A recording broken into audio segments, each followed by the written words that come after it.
In 2016, I traveled from Canada to America by bike. From Banff in the Canadian Rockies to Missoula, Montana, we'll survive the ride, a grizzly bear encounter, and giardia. And all along the way, biking fully self-supported, over 2 weeks and 600 miles through some of the most beautiful and untouched nature in all of America. Stay tuned and hit that subscribe button because you're not going to want to miss this 4-part series. This is Getaway.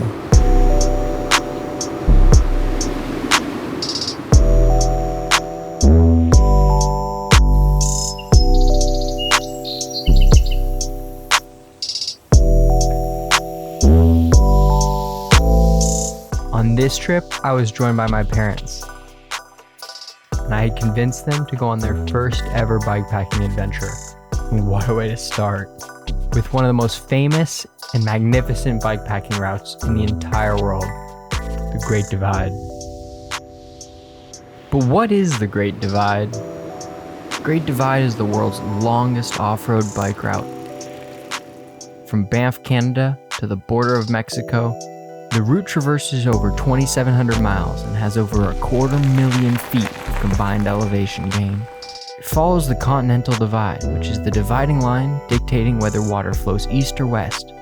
As such, it covers the most stunning and mountainous terrain that North America has to offer. If you're interested in doing this route yourself, I've pinned the map and trip resources below. Now let's start this adventure in the San Francisco Bay Area, where we were getting our gear and bikes together to be shipped off to Canada. I had just graduated high school and was working at a bike shop in Berkeley.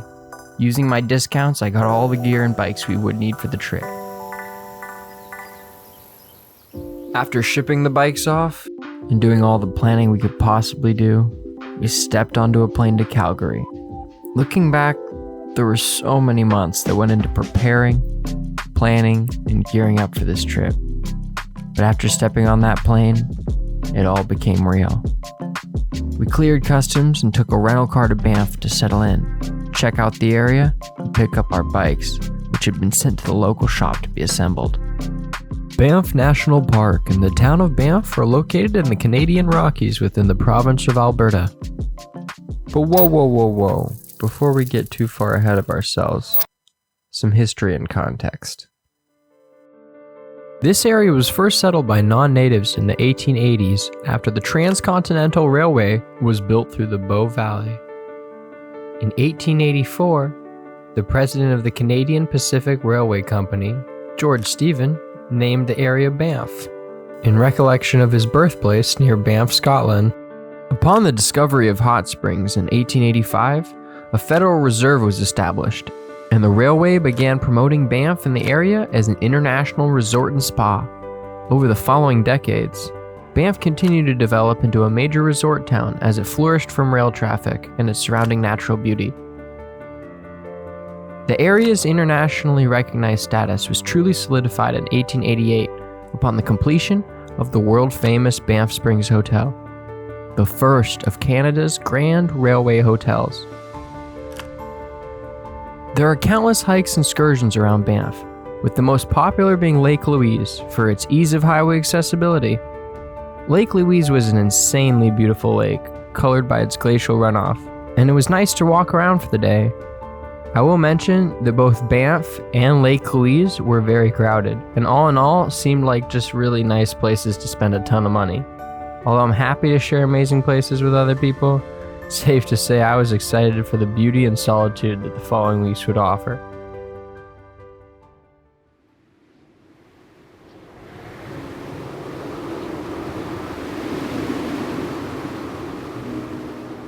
While doing my research, I also came across a sobering fact. During the First World War, hundreds of citizen immigrants were made prisoners at Castle Mountain, internment camp located within Banff National Park. Despite their civilian status, these people, the vast majority of which were Ukrainian, were sent here as forced labor to improve existing facilities to increase accessibility and develop park system infrastructure. I think it's important to think of the people who built the roads that you travel on. It would have been a disservice to Banff histories and to their legacy to not include this chapter in my story.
Speaking of story, let's get back to Banff, where we picked up our bikes, geared up, and are at the trailhead.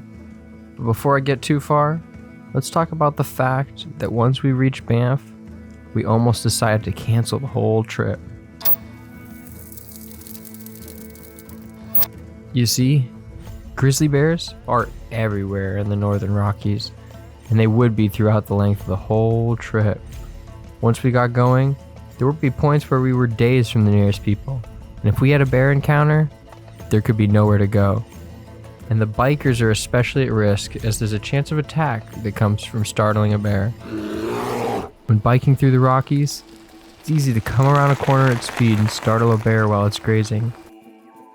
Now, it's not like we didn't know this all before we came, but upon arrival, we heard news of multiple bikers having been mauled by bears on that very trail that we were planning to head out on. To be honest, I was scared, and rightfully so, as you'll later see. But having come so far, and after talking to the rangers and gearing up our bikes with bike bells, and equipping ourselves with a satellite beacon, we decided to commit and head out on our first day of biking.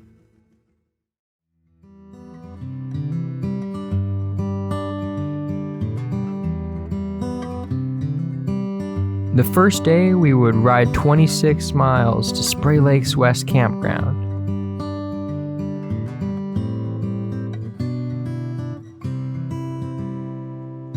A lakefront campground within a magnificent mountain valley.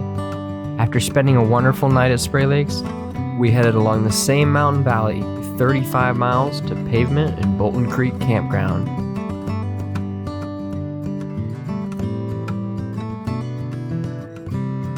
Although we were starting with low miles, this day was hard on all of us as it had started raining and we were still sore from the first one. I should mention that despite our intentions, we had failed to ride a single mile for training before the trip. Not recommended, but we would soon find our place.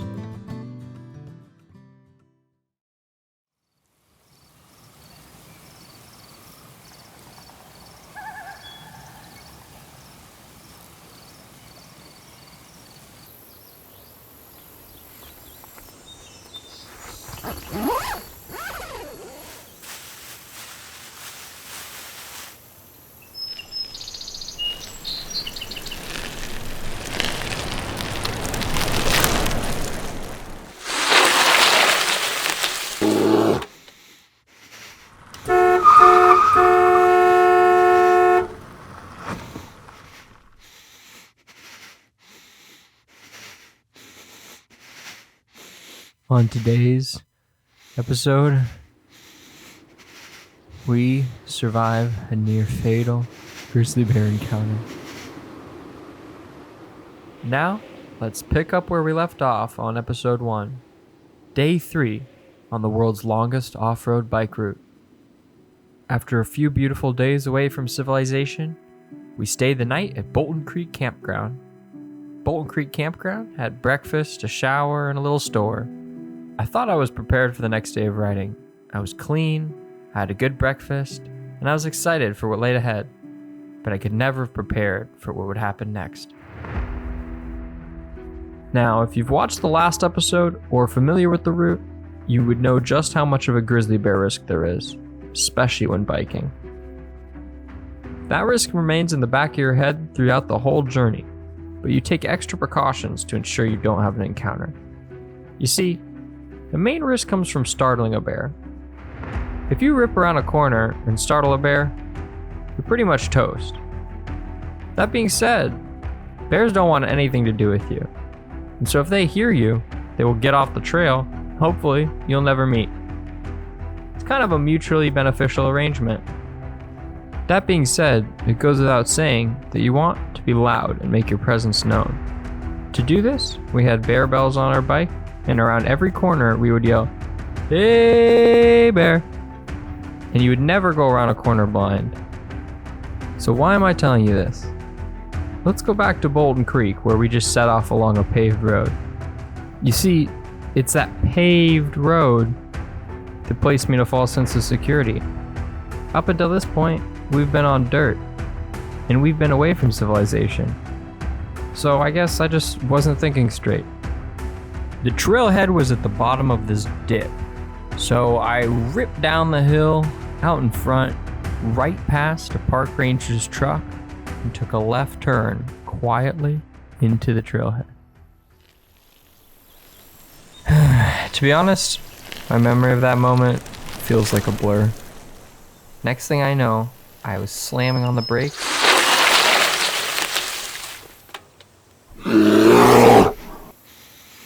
staring face to face with a mother grizzly bear and her cub. They were about 2 car lengths in front of me, and they were walking across the road parallel to my stopped bike. The mother reacted immediately. She turned to me and began to stand up. I can't even describe. Now, if you haven't seen just how big and strong a grizzly bear is, like truly is, it's chilling. As she motioned towards me, I remembered my mind going blank as a wave of acceptance and fear rushed over me. In a bear encounter, you're supposed to stand your ground, but all I could do was begin to back up. I'm not sure how much time passed in that moment. Looking back though, I could have easily died or been seriously injured, as the mama bear protected her cub. But what happened next then? Honestly, a lot of luck. Remember that car I passed turning into the trailhead? A lone park ranger's truck. Next thing I know, I hear honking. I see the car accelerate past me and drive right up to face the bear in my stead, laying on the horn the whole time. After considering a fight with the truck, the bear motioned to its cub and ran off into the forest. I had been saved.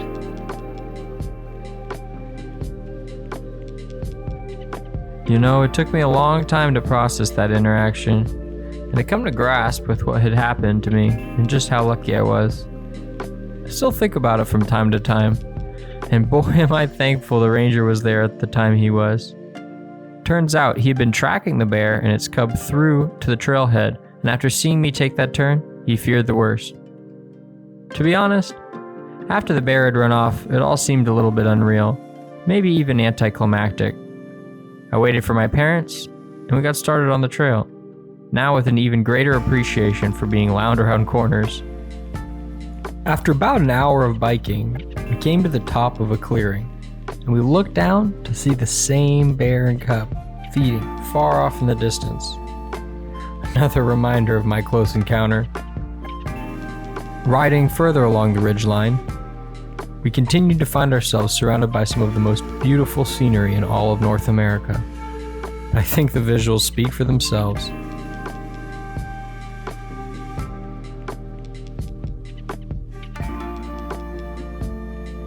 After an undeniably amazing ride along the ridgeline, we dipped into this stunning river valley where we rejoined with some old forest roads.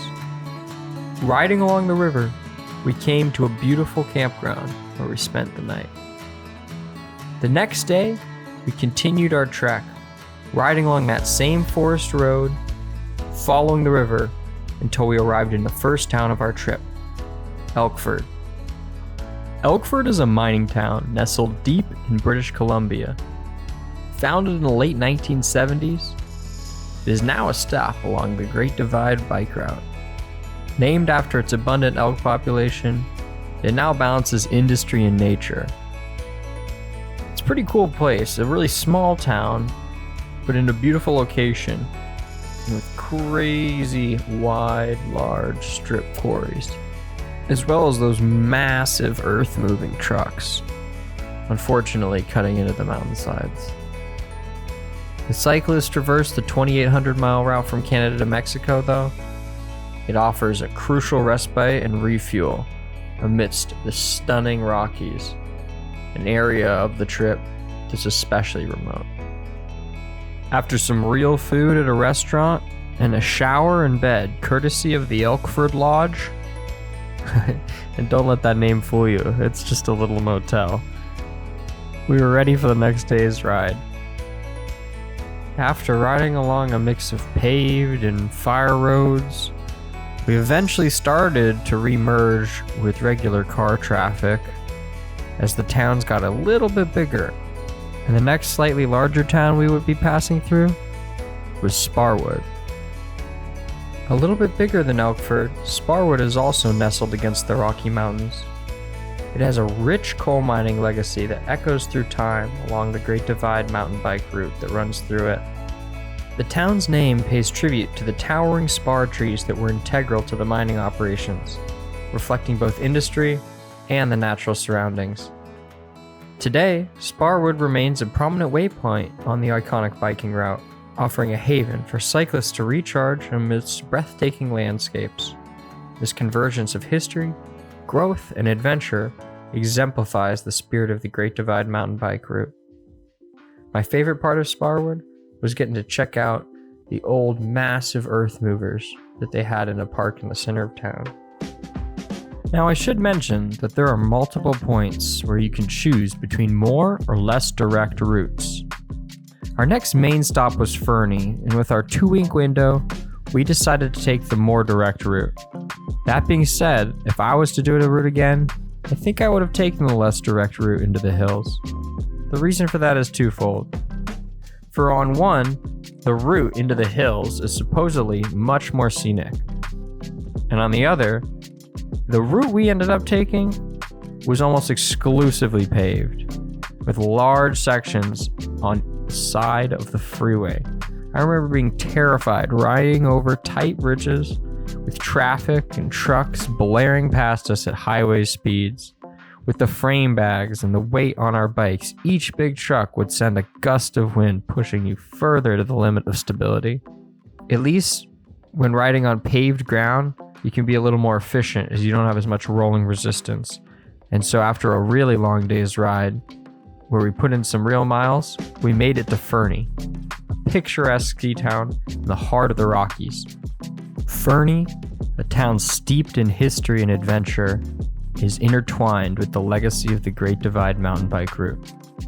Founded in the late 19th century as a coal mining and logging hub, Fernie's earlier years were defined by the resilience and determination of its settlers. The town's rich mining heritage is etched into its architecture and culture. It's got this beautiful downtown with what you would picture in an old western. Old buildings and stone walls, with a degree of care and craftsmanship that you don't see as much anymore. This town is beautiful, and it's a testament to the hardworking spirit that shaped its identity. Fast forward to the present, and now Fernie stands as a vibrant mountain community that has seamlessly blended its storied past with its surroundings to create a modern, outdoor enthusiast's paradise. With a backdrop of towering peaks and lush forests, its allure is undeniable. The downtown exudes charm, and the trails surrounding offer challenge and inspiration to its adventurers. We decided to spend a day in Fernie to explore and recover. We stayed at the Elks Lodge Hostel, this awesome hostel complete with locking storage for our bikes, and it was clear that they catered to both skiers and bikers on the divide, as we met a ton of fellow riders there. After some rest and relaxation, we were off again. This time, we rode south to Barnes Lake along a beautiful and thankfully less busy stretch of highway. After biking into a bustling RV park, we set up camp and enjoyed a few hours in and around the lake. We woke up early and set off. Today would be a long day as we would be riding across the US-Canada border, which promised to be an exciting experience on a bicycle. Along the route, we biked along some real desolate roads in some of the most rural communities I've ever seen, with what seemed like no running water, and what I saw was only one store. After passing through, we eventually rejoined with the main road. Before long, we were on the border, and the post was in sight. With the US border in sight, I remember reflecting on our journey so far. We had biked over 200 miles through beautiful southeastern British Columbia and had a feeling of achievement. Hell, I had survived a grizzly bear encounter, and we had all stepped out of our comfort zone to make it this far. At this moment of achievement came an equal moment of dread as I searched my bags for my passport.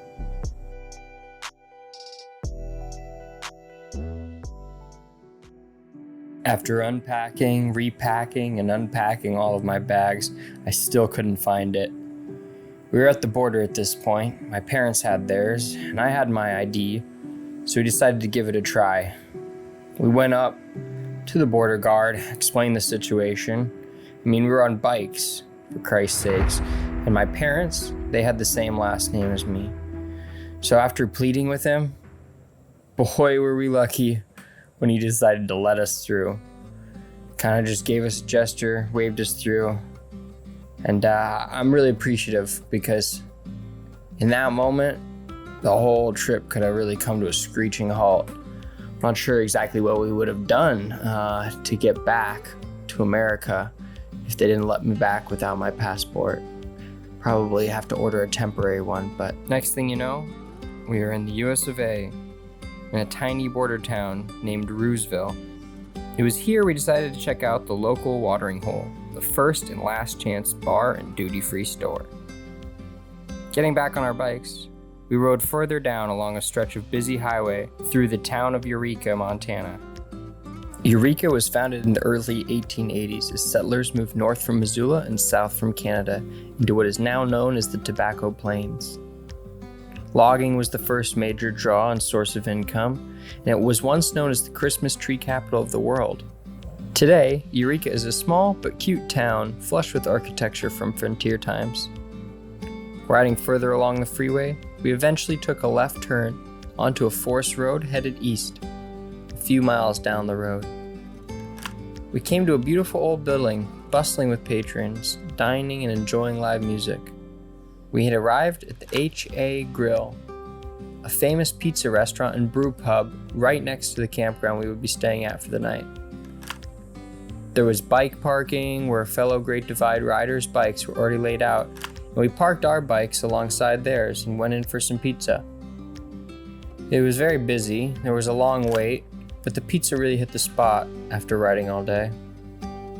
The next day we continued along the forest road further east into the mountains. Eventually, the paved road gave way to gravel as we continued to climb in elevation. Today, we would be crossing Grave Creek Pass as we rode over 30 miles along Trail Creek Road to Polebridge, Montana.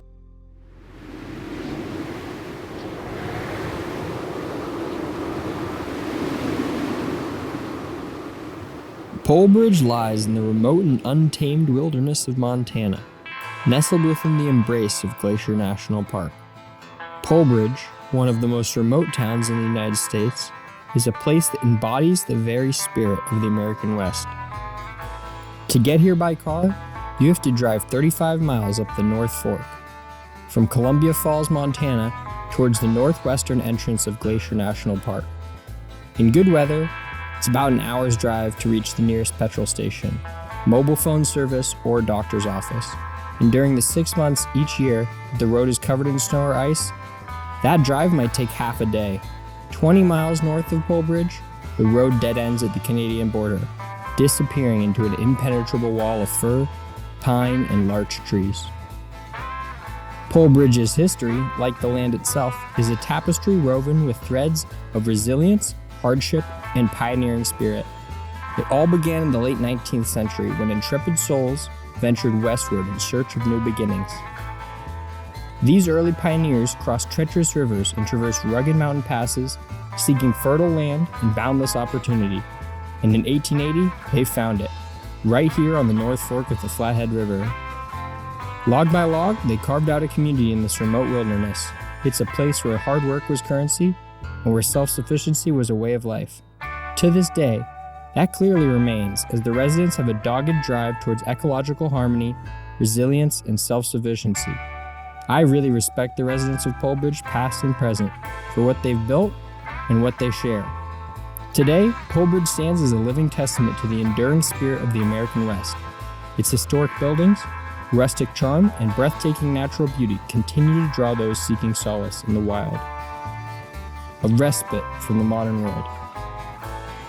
The heart of Polebridge is the Polebridge Mercantile. This iconic rustic red outpost has served as the hub of a community for over a century. It was here that settlers gathered, shared stories, and stocked up on supplies that were too often hard to come by. Today, the tradition is continued as it thrives on a bakery, grocery store, and museum. Alongside the Mercantile is a small saloon and a few cabins available for rent. You see, Polebridge has become a bit of a remote sightseeing vacation destination, as people make the long drive from signature baked goods and a taste of the wild frontier. There's even a hostel, yurt, and food carts during the summer. I highly recommend you visit if you get a chance. There's really nothing like it. But now that we've established some history and context, let's get back to our adventure as we ride up Trail Creek Road. The road quickly transitioned from pavement to gravel as we gained in elevation. After a tough climb, we reached the peak and could see Glacier National Park in the distance. There was a small stream running down the mountain, which we used to fill our water, and then we were off. As we headed down into a valley, the road became especially rough, as it was plagued by washboard. 10 odd miles of washboard later, and we eventually arrived at the town of Polebridge. It was late afternoon, but the scene was lively, and the restaurant and saloon were open. After grabbing some food, I started to feel a stomachache develop, and we checked into the Polebridge Hospital for camping spots. After a rough night of cold sweats and stomach pain, I was in no shape to ride. We decided to check into a real room at the hostel, and I started 2 nights of pain and suffering as I went through one of the worst food poisoning / giardia spells I have ever had. I'm not sure if I got it from the pizza place, the water on the mountain, or the Polebridge restaurant, but looking back, HA Brewery and that pizza seemed to be the most likely suspect.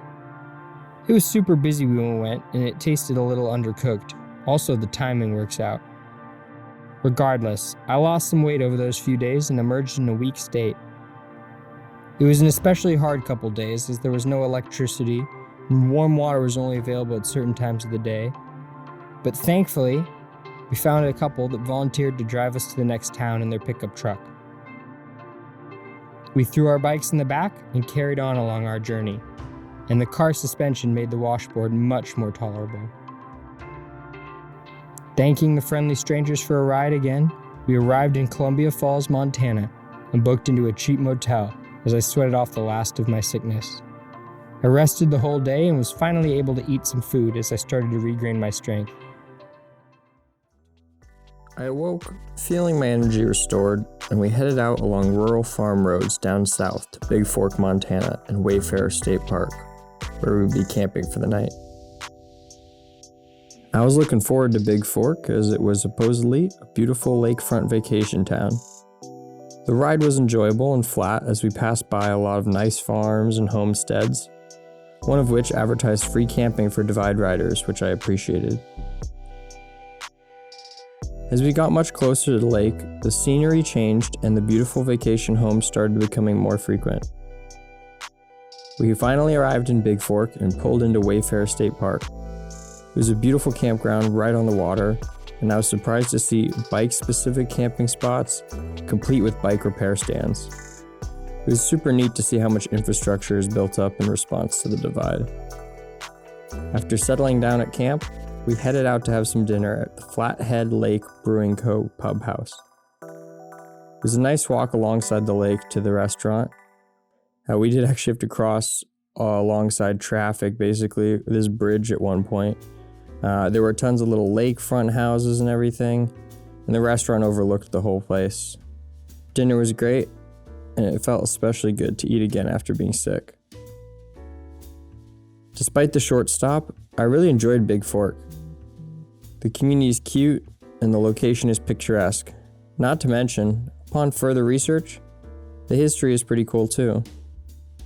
The area around Big Fork was initially settled by homesteaders and loggers in the late 1800s. The primary industry, being logging, was tied to Big Fork's growth and the establishment of sawmills in the early 1900s. In the early 20th century, the construction of dams and hydroelectric plants along the Swan River brought electricity to Big Fork and the surrounding area. As the natural beauty of the Flathead Lake and the surrounding mountains became more widely appreciated, it started to attract more tourists. The town's scenic location on the shores of the Flathead Lake made an ideal vacation destination. Today, it's a charming village known for its art galleries, boutiques, restaurants, and recreational opportunities. It seems to remain a popular tourist destination, particularly during the summer months when visitors are here to enjoy the lake and all the outdoor activities. Awaking the next day, we packed up and headed off south into the hills east of Flathead Lake and west of Scenic Highway 83. This is the next stretch, and it would take us down forest roads over a pass into the Swan River Valley, where we would spend a night camping on the river before heading south. As we climbed the pass, the strength and energy I had lost from my sickness became more apparent. It wasn't that it was a steep climb, but it was a consistent grade for hours, and there really wasn't any scenery. After a bit of suffering, we finally made it to the top of the pass and started a long coast downhill into the river valley.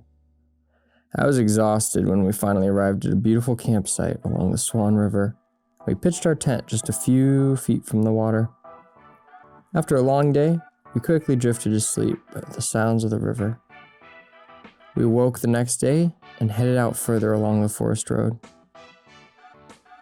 Today would be a relatively short ride, as we would be continuing down south past Condon, and then east across Highway 83 onto a paved road leading to Holland Lake. After a more relaxed day of riding, and having gotten back into the flow of biking every day, we turned left down a gravel road and arrived at Holland Lake.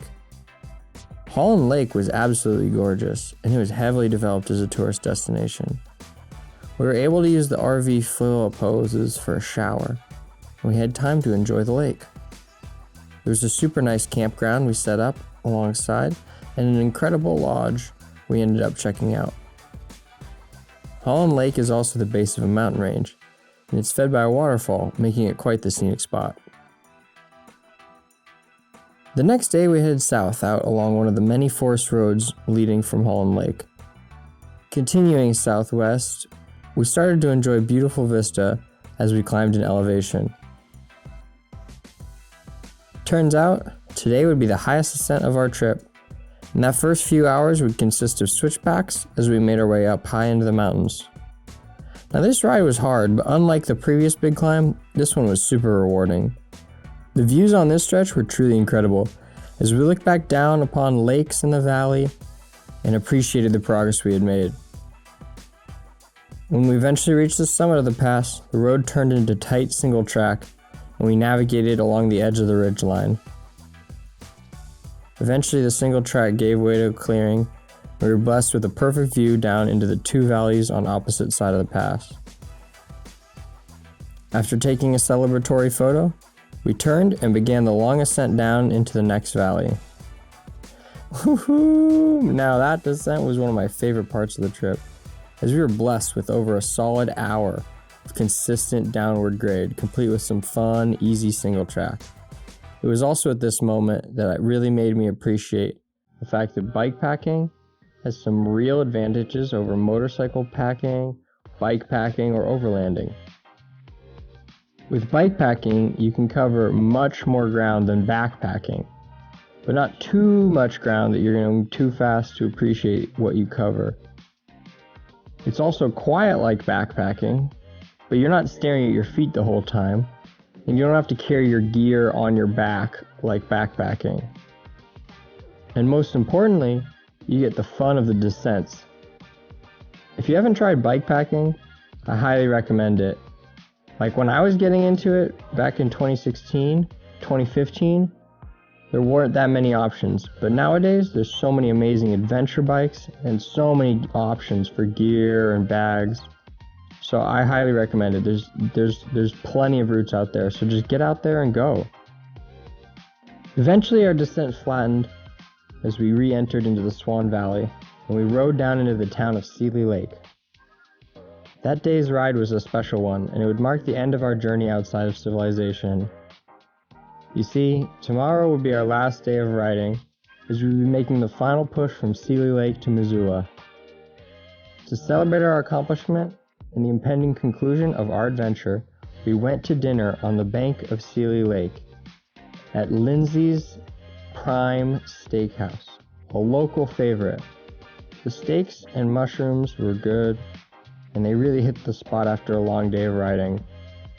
We also got to try a pickled watermelon, which supposedly is a popular palate cleanser at this establishment.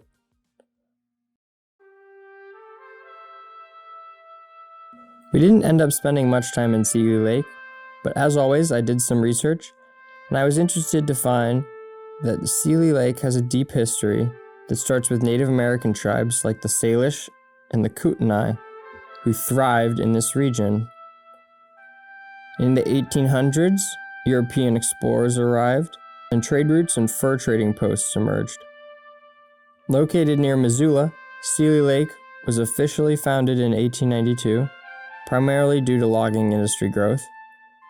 However, in the mid-20th century, as logging declined, it transitioned into a popular tourist destination. The next and final day of our trip, we woke up early in order to make good time, as we'd be covering over 50 miles. Today would be almost entirely along the side of the highway, something I wasn't looking forward to, but that would make those miles a lot easier.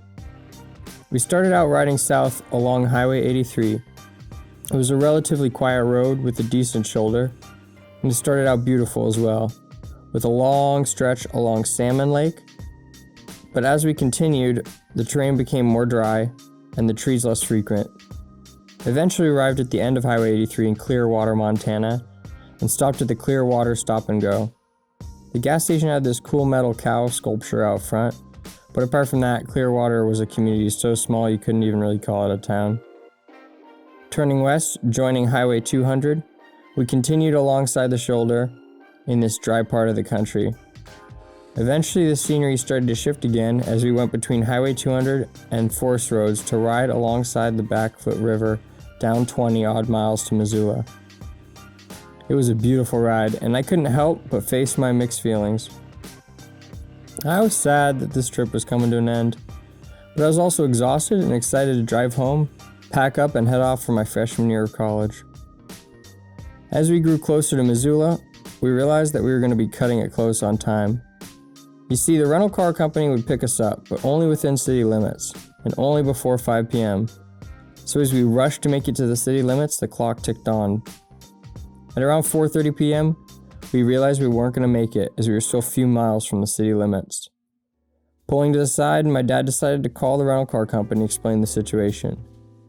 Thankfully, the employees were understanding, and one of them volunteered to drive the slightly further distance to pick us up. After meeting at the designated spot, we thanked the employees and picked up the big van we had rented. Like a game of Tetris, we disassembled the bikes and folded the seats down, stuffing all of our stuff in the back. After grabbing some food, we headed out on the long drive home. I'll keep this part brief, but the drive home was also a special part of the adventure. I love a good road trip, and my family has a tradition of avoiding interstates taking the road less traveled. We started out along the scenic Highway 12 through Lolo Pass, which bisects Idaho, following the Laksha River, and it's this route that Lewis and Clark took all those years ago. It was a beautiful drive with vast stretches of undeveloped forest and wilderness. We even checked out this little Forest Service museum as we proceeded down and across Idaho into rural eastern Oregon. In rural eastern Oregon, we camped out once more, listened to some crazy local radio channels, and eventually drove past the Malaheur Wildlife Refuge. It was here we took this photo, playing off the fact that in early 2016, armed individuals led by Ammon Bundy seized and occupied it, protesting federal land policies and sparking a national debate on public land use. The rest of the drive wasn't of much interest, and eventually we had made it home. Sadly, that means this adventure has come to an end. I really appreciate if you made it this far in the video. If you haven't seen the first 3 episodes, make sure to check out the full playlist on my channel. The next episodes I'll be releasing on this channel will probably be on my trips to Asia.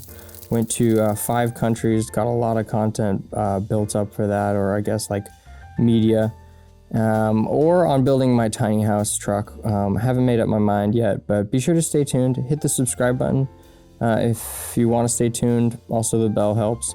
But thanks for watching, and take care.